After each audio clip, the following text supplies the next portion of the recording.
Welcome back. WeArEuS, and this is NieR Replicant. I guess you could call it Side B, because it for darn sure isn't Kaine's story.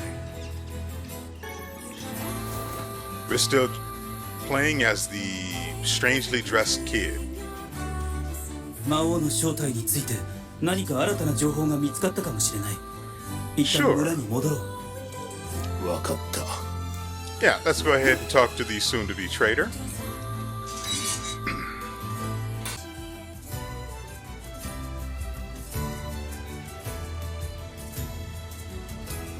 それにしても不思議ですね。魔物がどうして機械と一緒にいたのでしょうか。機械に指示を出し協力しておるようだった。何か考えがあったんでしょうか。あの魔物は魔物が何を考えていようと殺した方がいいに決まっている。そうだな。魔物が機械なんかを守ろうとするなんて馬鹿げた話だ。I really wish they would stop making Kaine curse, because for you guys that don't understand like even a shred of Japanese, she didn't curse.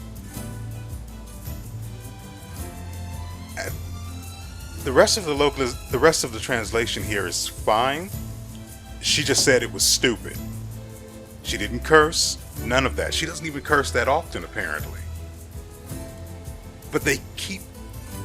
Anyway. お前たちも気をつけろよ。私も魔物に支配されると仲間でさえ襲ってしまうからな。Didn't we deal with this already? 違う。カイネはカイネだ。魔物じゃない。こやつの言う通りだ。下着女と魔物は違う。魔物は下品な言葉は使わないからな。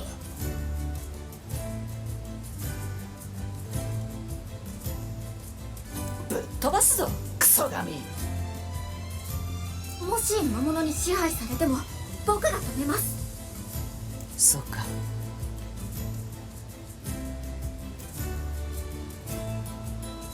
ありがとう。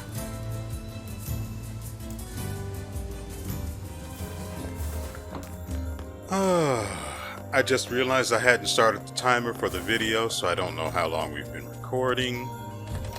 So this one may end up going a little longer than intended. ポポルさん、魔王。そうそう。崖の村。おう。それが Oh, great. 崖の村の村長 We get to nuke the area again. ニエ。そうね。すごい。しかしどうあれだけその上ちょっと気にしすぎ。待っているだけじゃ。それにそうまずは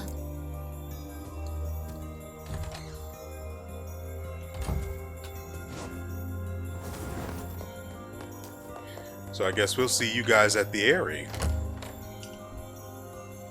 私たちは望まない。不要な戦いを望まない。このまま共存することができるのなら、このまま穏やかに暮らし続けられるだろう。だがあの男がやってくる。そうだ、あの男がやってくる。女も子供も皆殺しになる。どうすれば、一体どうすればいいのだ。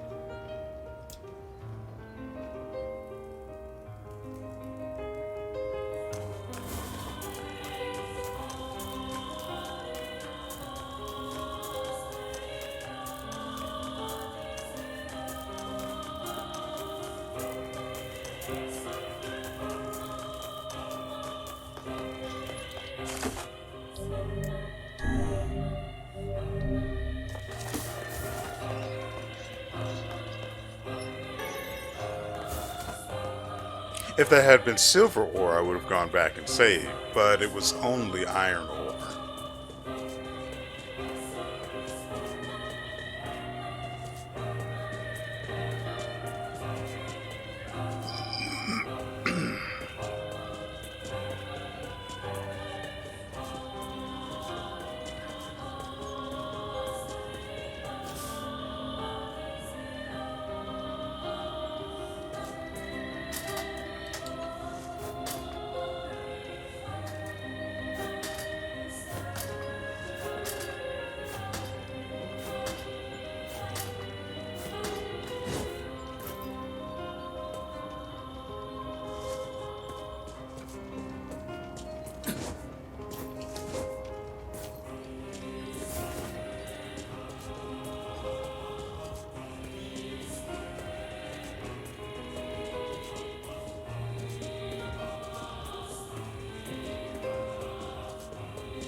俺たちポポルさんの村から来ました。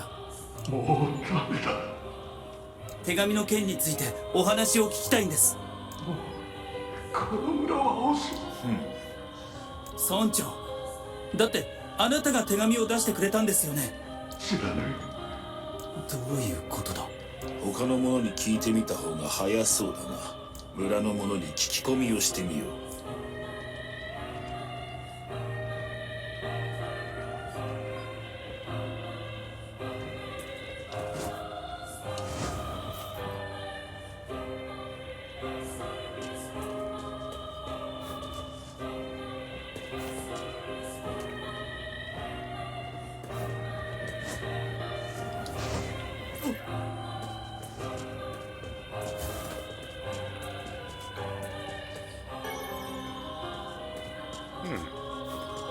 I don't think I've ever gotten that before.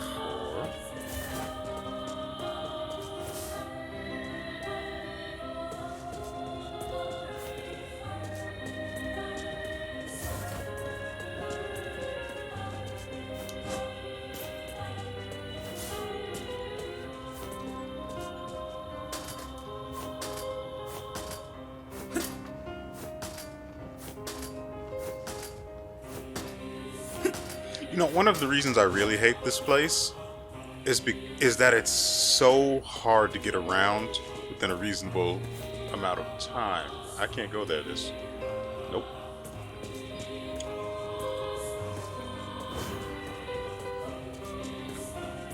I have to do an entire lap around this place just to get anywhere.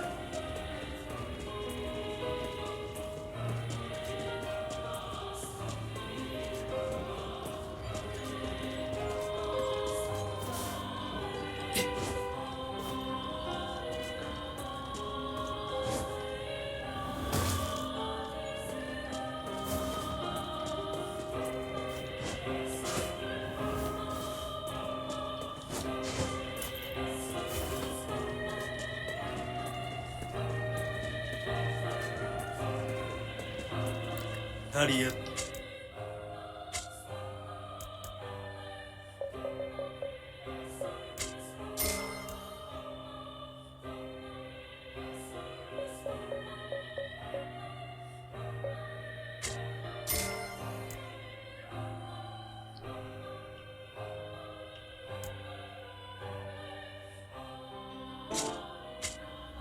またか。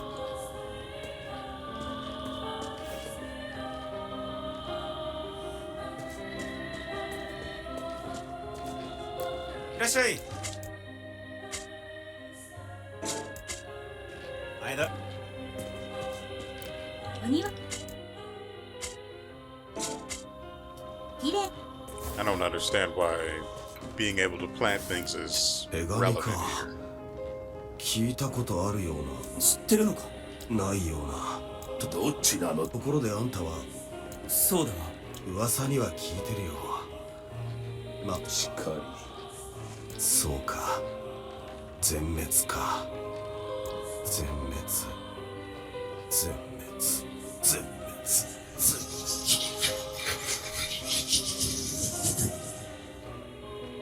シロ。分かっておる。魔物だ。くそ、罠か。見ろ。我の危惧した通りだ。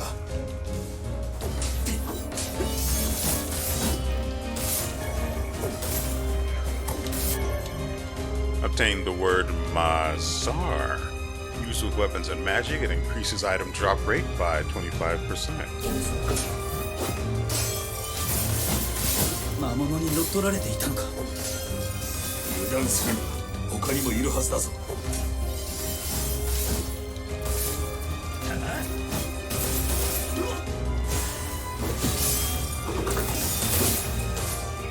帰りが遅いから迎えに来たぞ。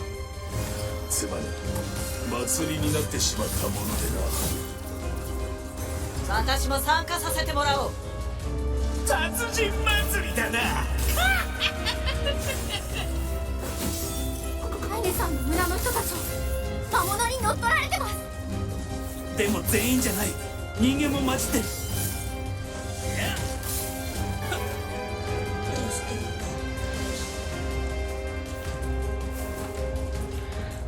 武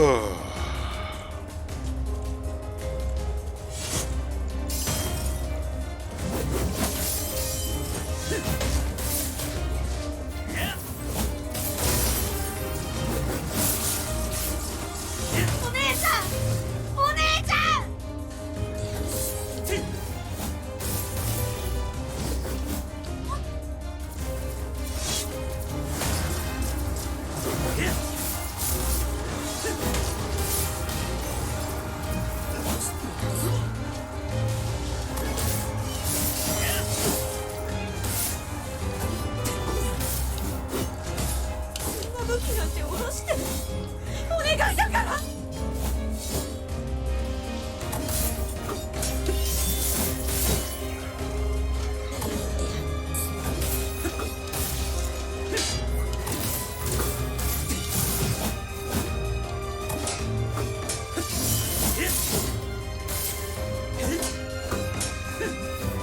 あいつは魔物よ。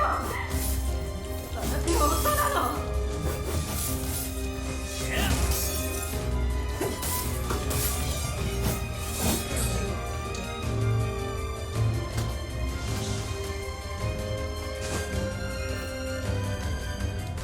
Ah, come on. お前たちさえいなければ。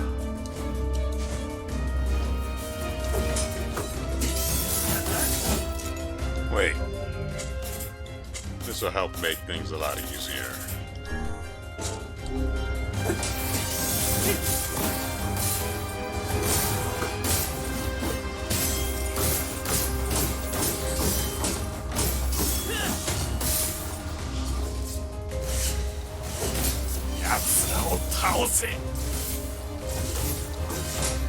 Oh great, this is poison, not paralyze.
カイネ、そいつらは女の方は魔物だ。騙されるな。姉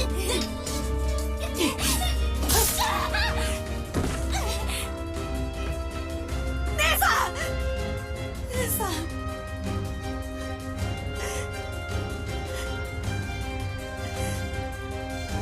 お前たちこそ化け物じゃないのか。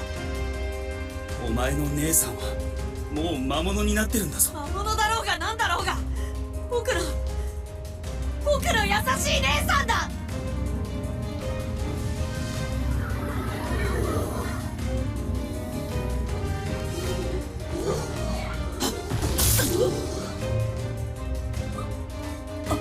カイネ、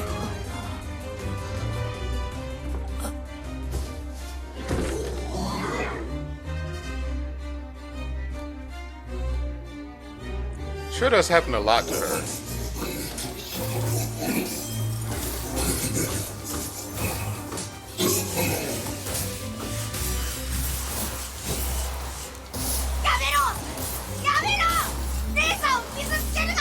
Oh, she's already gone, buddy.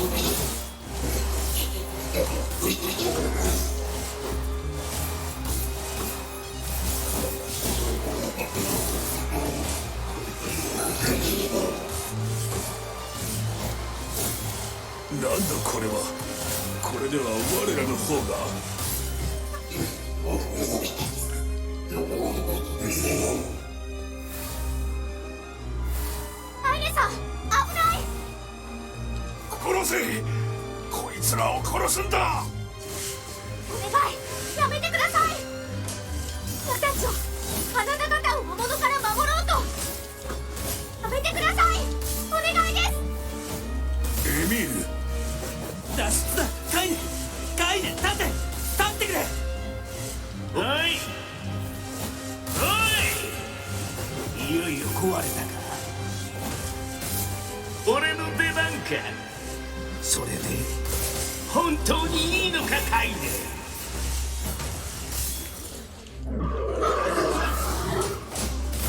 やめろ、やめるのだ。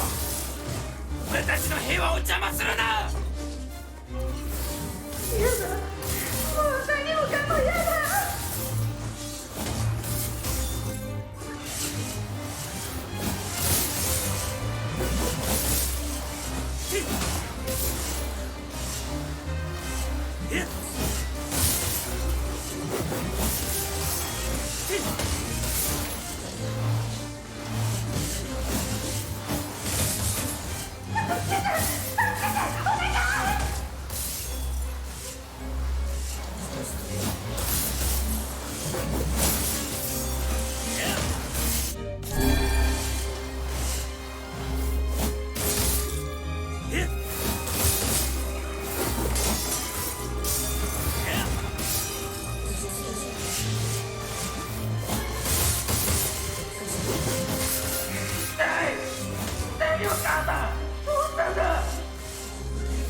お前たちさえいなければ全部うまくいってたんだ。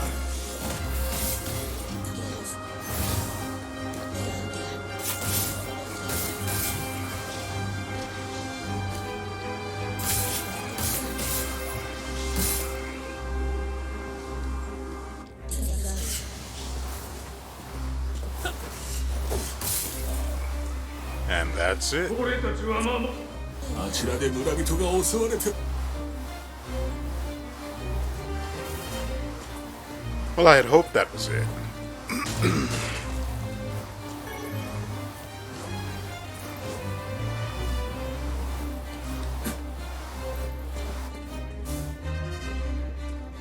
あの黒い渦は。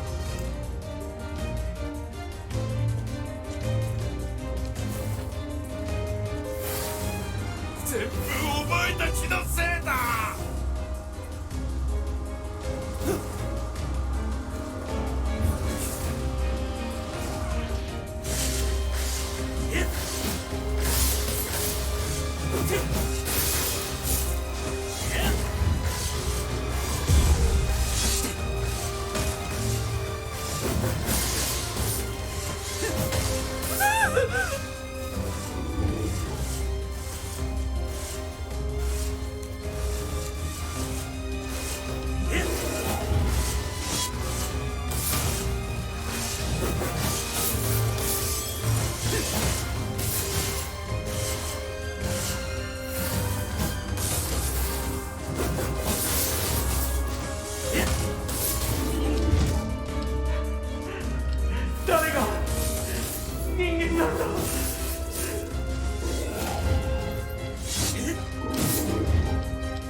Obtain the word Besul.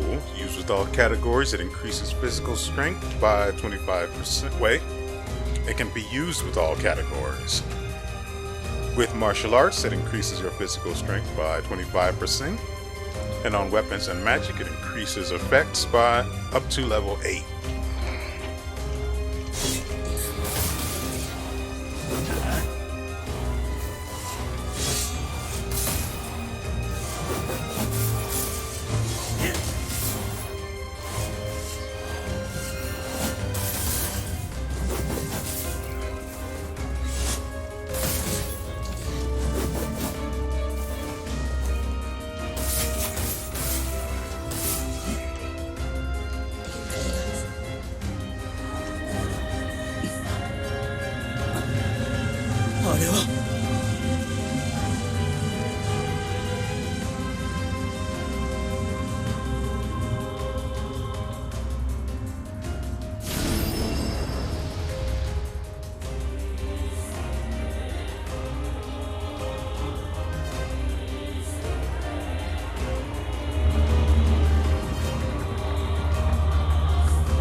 あんなのまで魔物だというのか。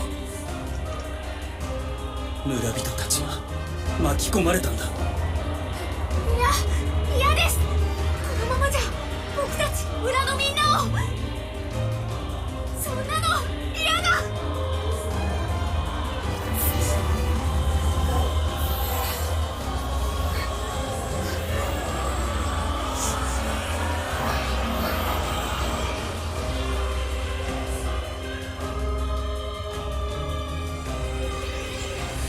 球体の中心から何？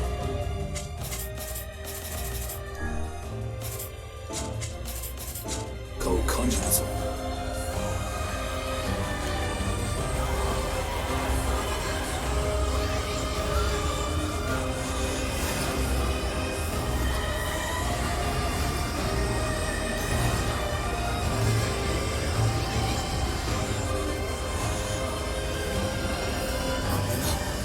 合体した魔物の力。これ式の魔法弾幕ごときで臆するでない。ひるんだら負けだぞ。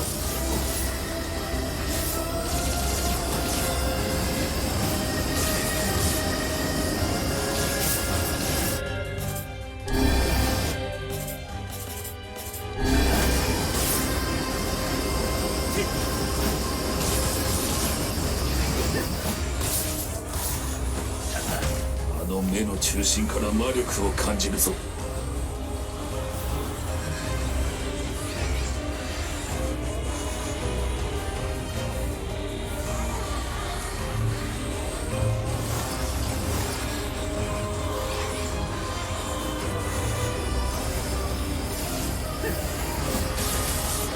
の人たち本当は。躊躇してはならぬ。奴らはもはや魔物なのだ。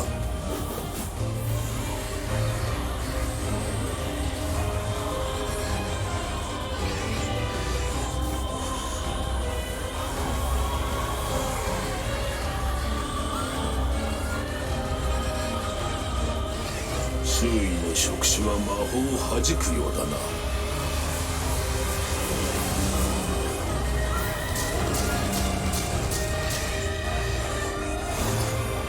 なんという素早さだ。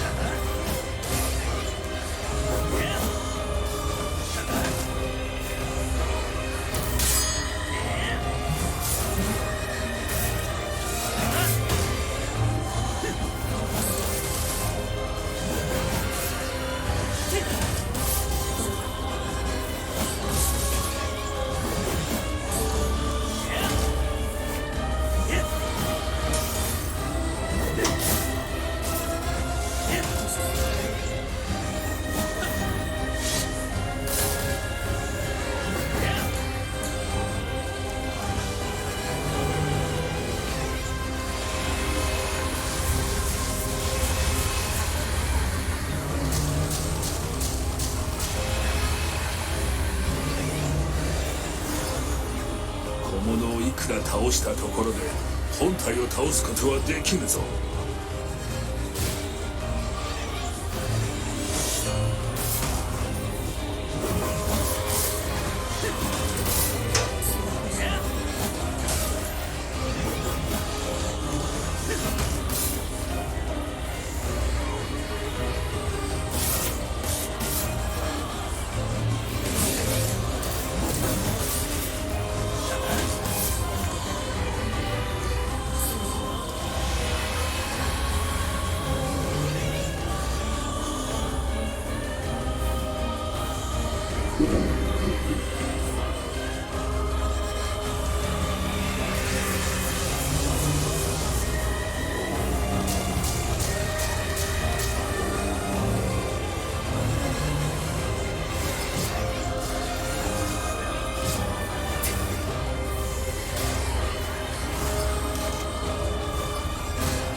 Come on.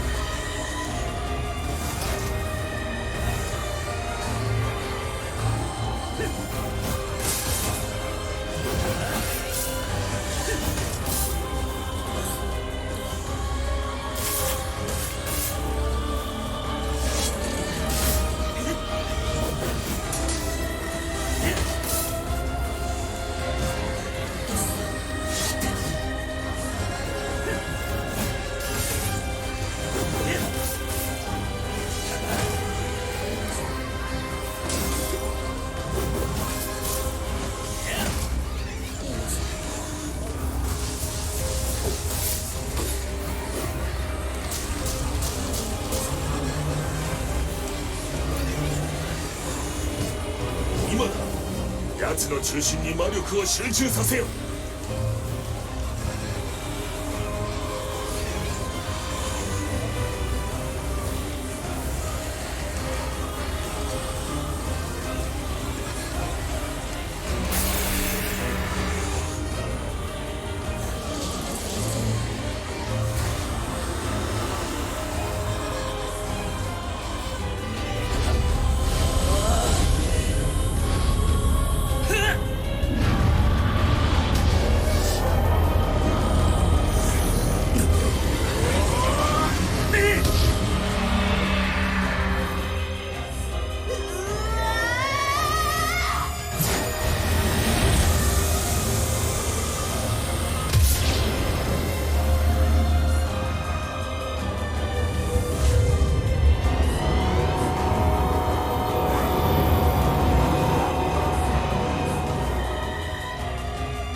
点が裏に集まっておるぞ。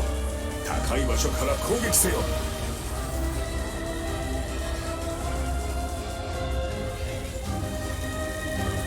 僕がこいつを釘付けにします。エミル、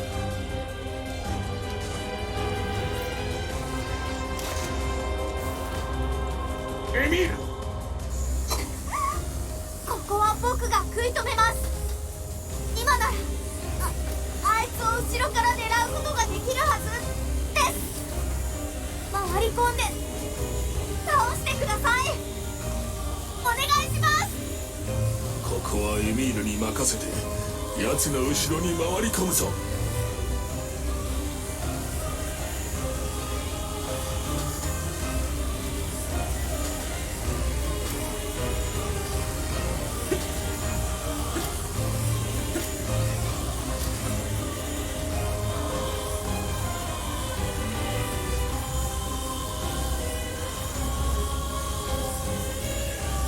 慎重に奴の目を狙え。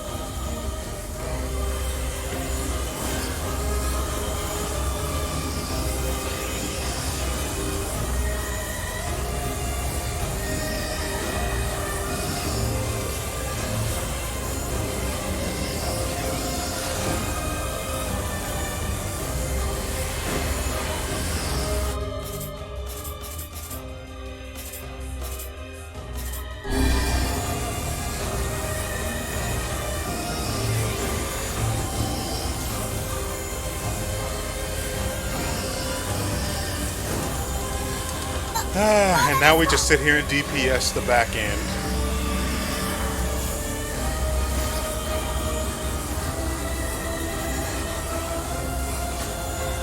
Oops.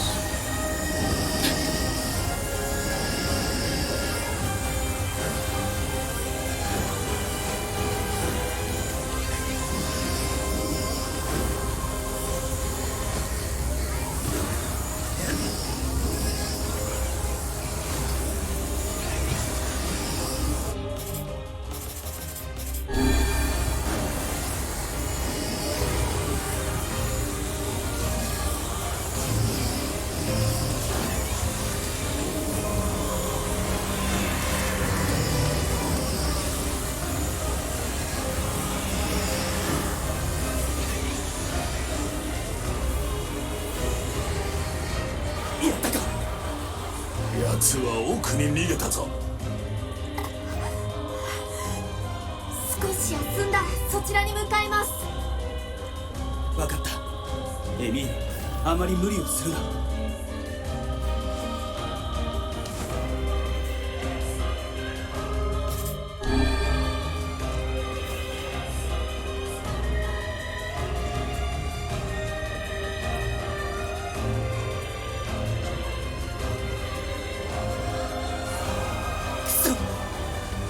あれだけの攻撃でまだ動けるのか。合体した奴の生命力は侮れぬということだ。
Well, now we're just waiting for it to finish this attack, and it should be done.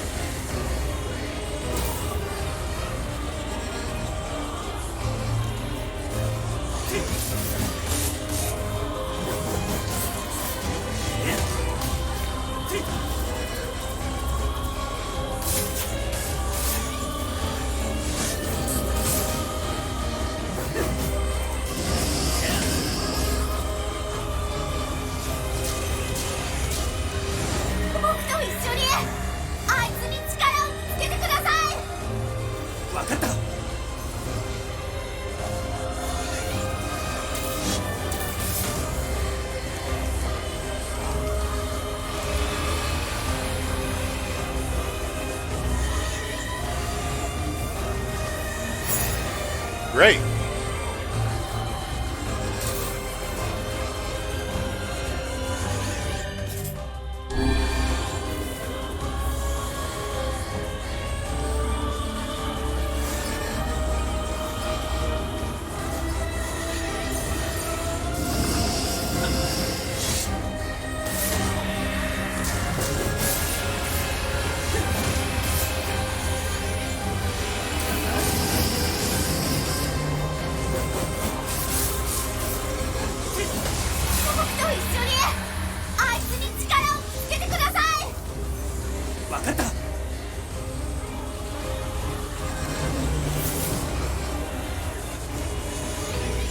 On.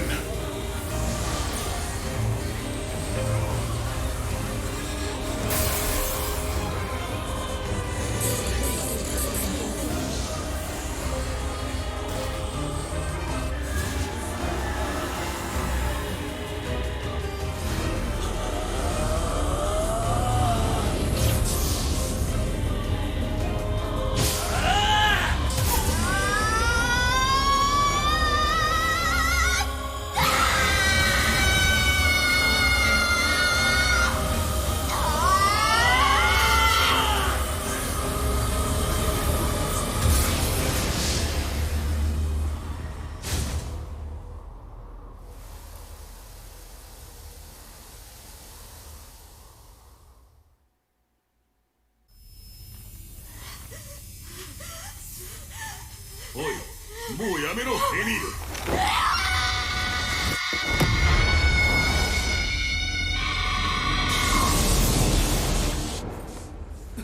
エミール。いいな、エミールはおらぬ。ここにあるは最強兵器の本能のみ。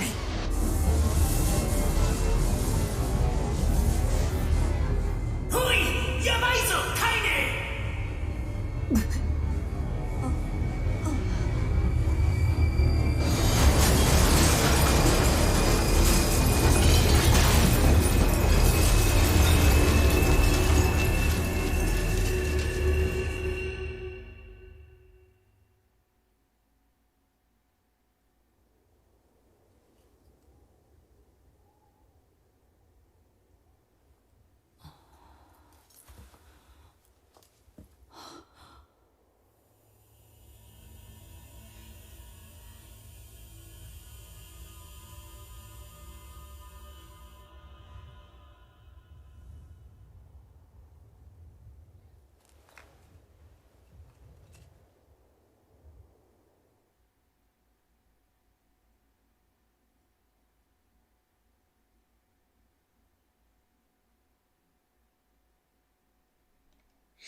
Uncontrollable magic. I have to protect the people I love. That was my only thought as I unleashed up magic powerful enough to destroy not only the Shade, but everyone else as well. All of them. So many innocent lives. Destroy, eviscerate, crush, kill. These are the dark impulses that override all other thoughts. As a being that was created to be a magical weapon, these are my instincts. Or maybe it's better to call them our instincts.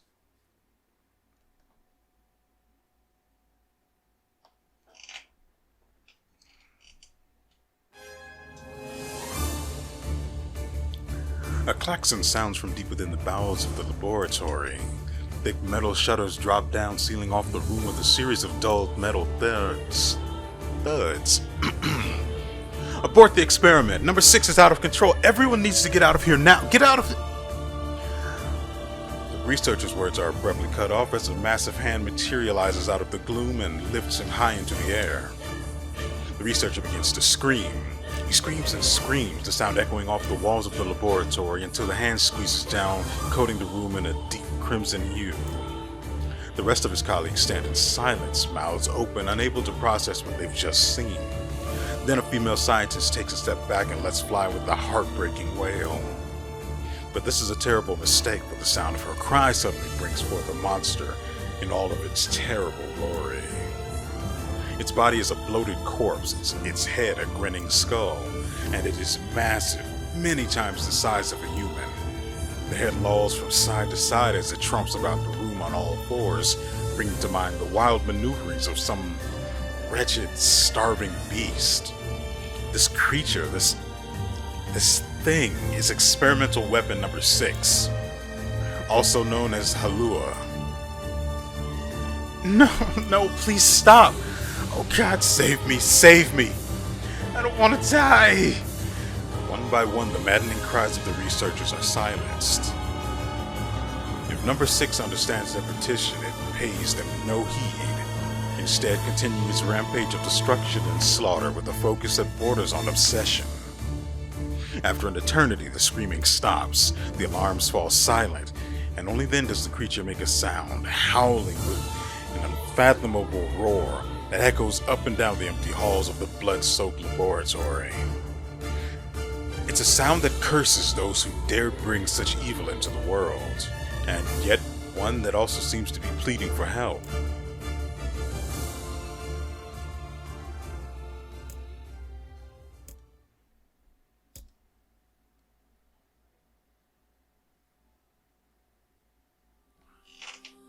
Two sets of footsteps echo in an otherwise silent corridor in the 4th level of the laboratory.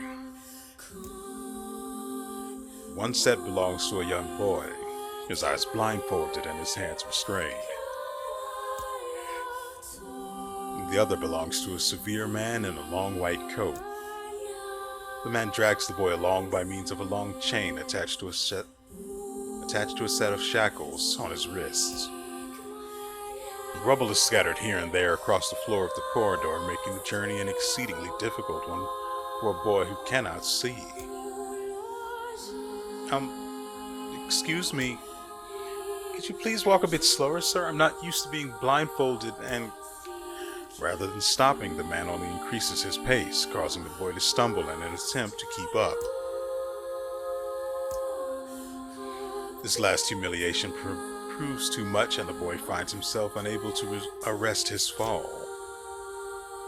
Without the ability to brace himself, he topples to the floor, smashing his head on a pile of debris, and causing a trickle of blood to worm its way down his pale, frightened face.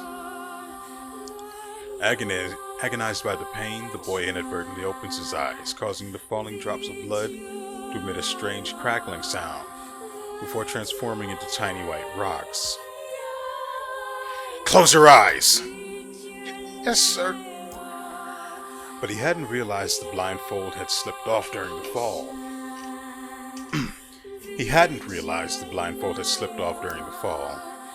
But now he keeps his eyes squeezed shut so tightly that sparkles appear against the black of his vision. The boy is Emil, also known as Number 7. He is a magical weapon whose eyes are capable of turning to stone anything that falls under their gaze. Don't look at me. Never look at me. I'm sorry, sir. I'm looking at the ground now, so if you just hand me the Instead of waiting for him to finish, the man extends one foot and presses Emil's face to the floor with a heavy black boot. Sir, stop hurting me. I told you to keep your eyes and your mouth shut. So do it. The man knows this boy. This weapon could wipe him out in a single glance, and yet subduing him in this way gives him a sense of relief.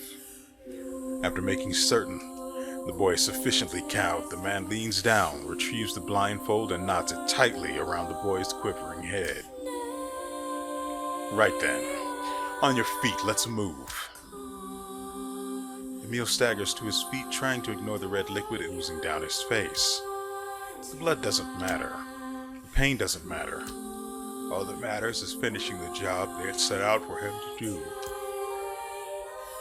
The second level of the laboratory is in even worse shape than the first. The environs are scattered with rubble and rock, making the thought of a decent foothold laughable. When the man's eyes linger on a section of rubble stained a deep red, he has a sudden image of warm, gooey brownies slathered in a strawberry sauce. His stomach lurches at the thought, but when he attempts to avert his eyes, they land on the remains of a human being rendered into what could only be described as a paste. The man blinks.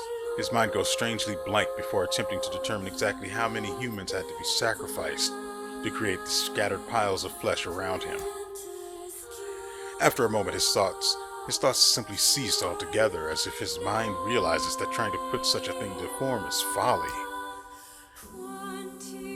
You can go the rest of the way on your own. I mean, what does it matter? You're not even human. You're a monster. With this, the man spins around and dashes back down the hall. A helpless Emil simply listens as the footsteps of his erstwhile captor fade into the distance. Emil finds himself alone in a room with the stench of death and blood.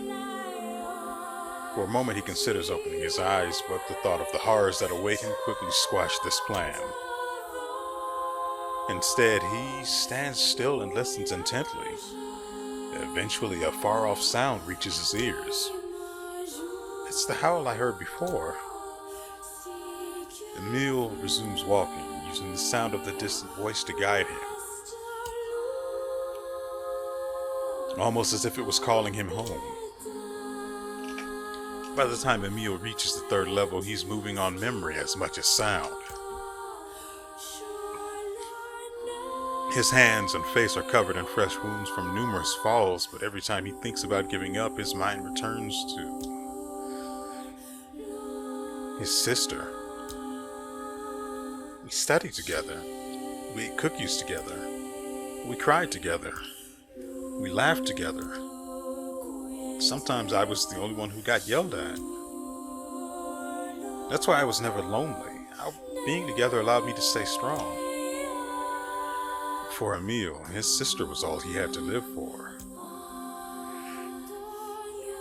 So holding that feeling close to his chest, he presses on, one slow step in front of the other.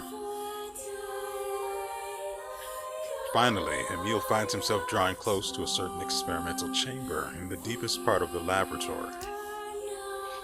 The Howl is very close now, and he touches the switch that controls the door. He thinks about his mission. Number 6 is the ultimate weapon. She's his sister, and he must turn her to stone. The door opens slowly, revealing the massive interior of the experimentation chamber. After a few steps, Emil removes his blindfold and slowly opens his eyes. His sister lurks there before him, but she looks nothing like the girl he once knew. Instead, he sees a savage beast crawling on all fours through the shredded remains of researchers. As the thing that had been his sister stops and tilts its head in Emil's direction, he focuses his gaze on it. A series of soft crunching sounds emerge from the creature as his magic does its terrible work. First the fingers, then the hands, arms, legs, head. What little color the beast once possessed fades to a dull ashen gray. And yet, somehow it summons what strength remains and pulls itself towards Emil with one slow, lumbering effort at a time. Wailing, the massive monstrosity closes in. Is she worried about me? Or is she coming to kill me? Emil feels prepared to accept either outcome. After all, this was his older sister. The person he loved more than anyone else in the world. Halua, The moment Emil speaks, number 6 comes to a sudden halt. Silence descends on the chamber as the siblings stare at each other. I'm sorry, Halua, but everyone says you're too powerful. They say it's too dangerous unless I seal you away. I'm so sorry. As Emil watches her body begin to turn to stone once more, number 6 simply waits in utter, perfect silence. I'm sorry. I'm sorry. I'm sorry. I'm so sorry.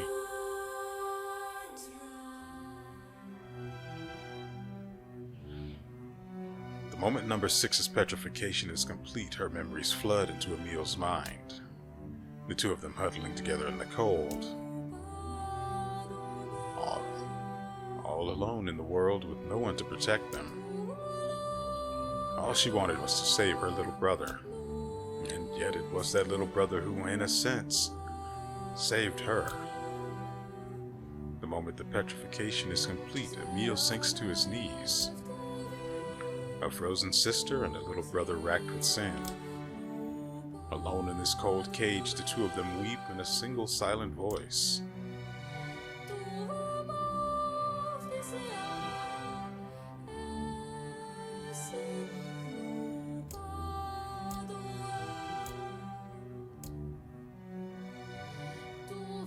It was our combined power that destroyed the Aerie. Whole existences, entire lives, even their memories. We took it all. Took everything. My sweet, gentle sister turned into a monster, and the same thing will happen to me now that I have our power. If my instincts as a weapon win out and destroy me in the process, if that power ends up hurting someone I love,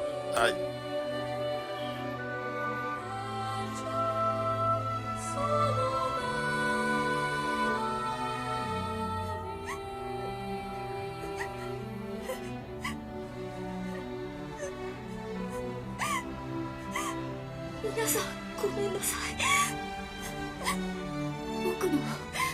僕のせいで罪のない人まで。けどエミールは俺たちを救ってくれたじゃないか。エミールがいなければ俺たちは死んでたよ。ありがとう。でも僕。いいんだ。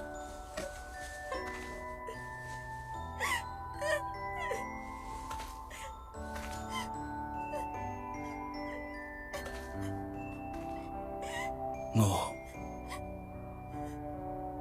う振り向くな。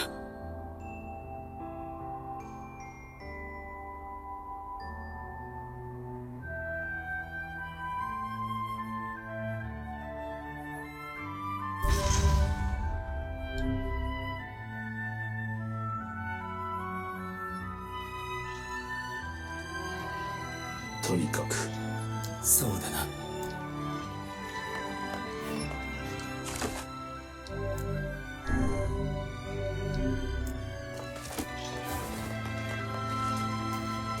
At least we never have to come back here again. Until the next time.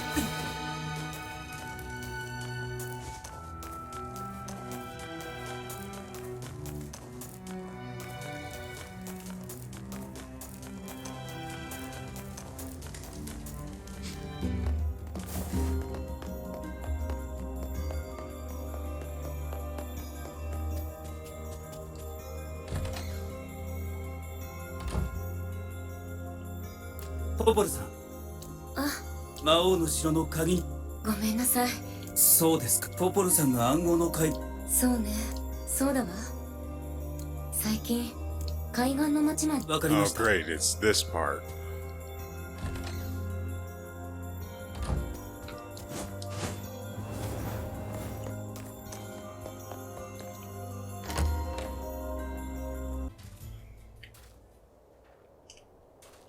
やれやれ。こんな濃い霧が出たのは初めてだな。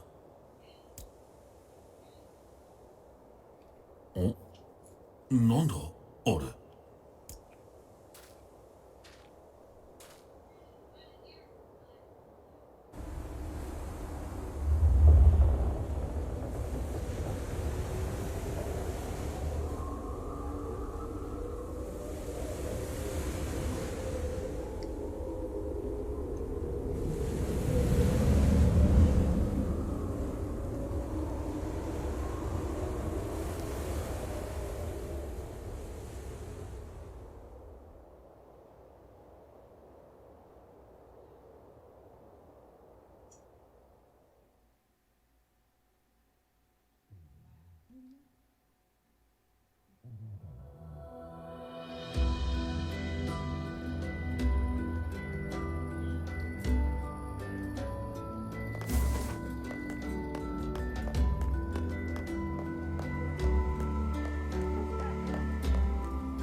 どうしたんですか？あなた方は一応聞いておくが、実は夫と。どうでも夫が私が大切に取っておいたリンゴを10個。それは。私も言い過ぎたけど、でもわかりました。俺。本当？うれ。結局巻き込まれたな。以前のように酒場で聞き込みをしてみるか。Oh yeah, we have to ask around first because we can't just go. So we just can't go directly to the ship like I was intending to.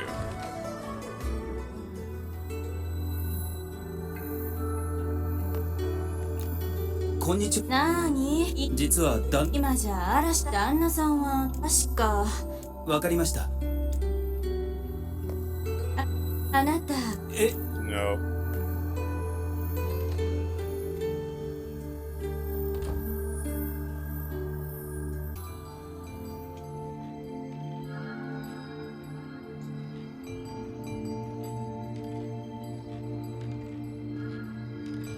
こんな大きな船が座礁するなんて。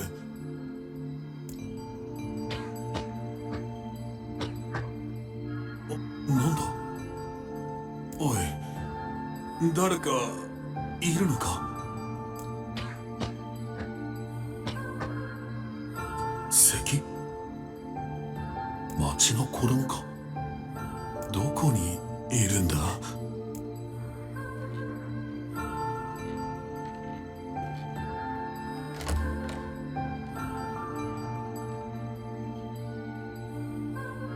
こんなところに子供が。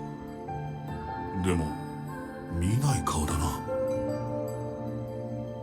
もしかして君はこの船に乗っていた子かい？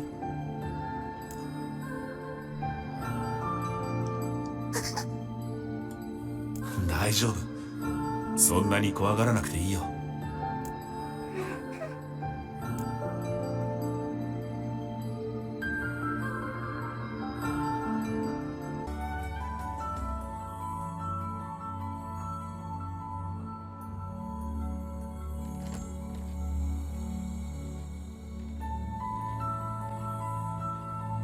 やあ、体調はどうだい？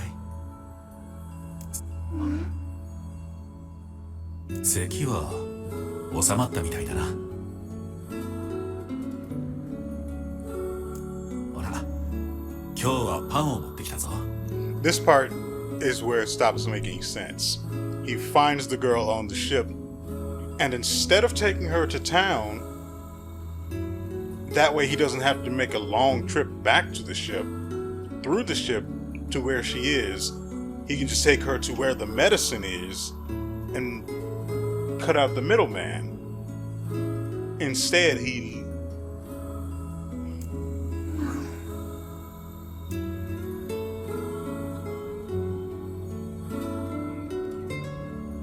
his death is his own. Well, he doesn't die.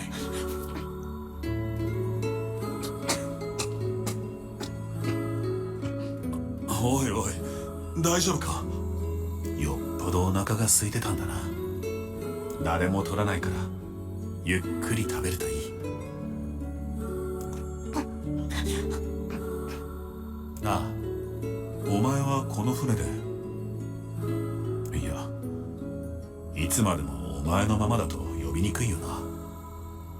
名前はなんて言うんだ？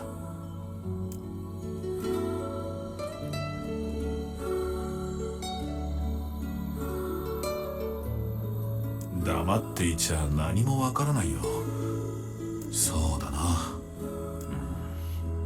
ルイーゼ。ルイーゼなんてどうだ？私の思いつきだが嫌かな。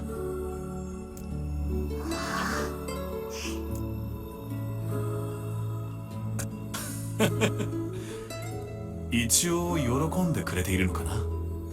よかったよ、ルイーゼ。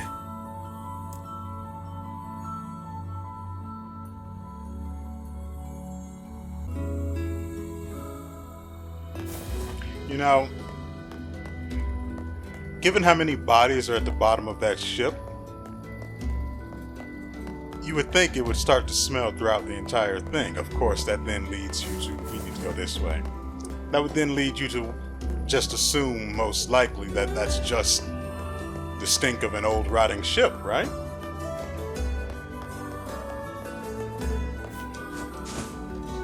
And I mean, we have no actual proof that it's actually the girl that's killing those people, right? We're led to assume that, but there's no actual proof of it.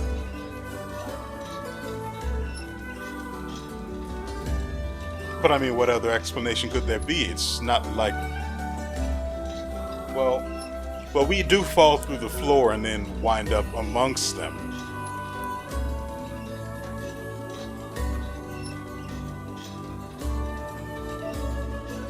But there's no way everyone else that's down there fell through the floor and just expired upon landing, so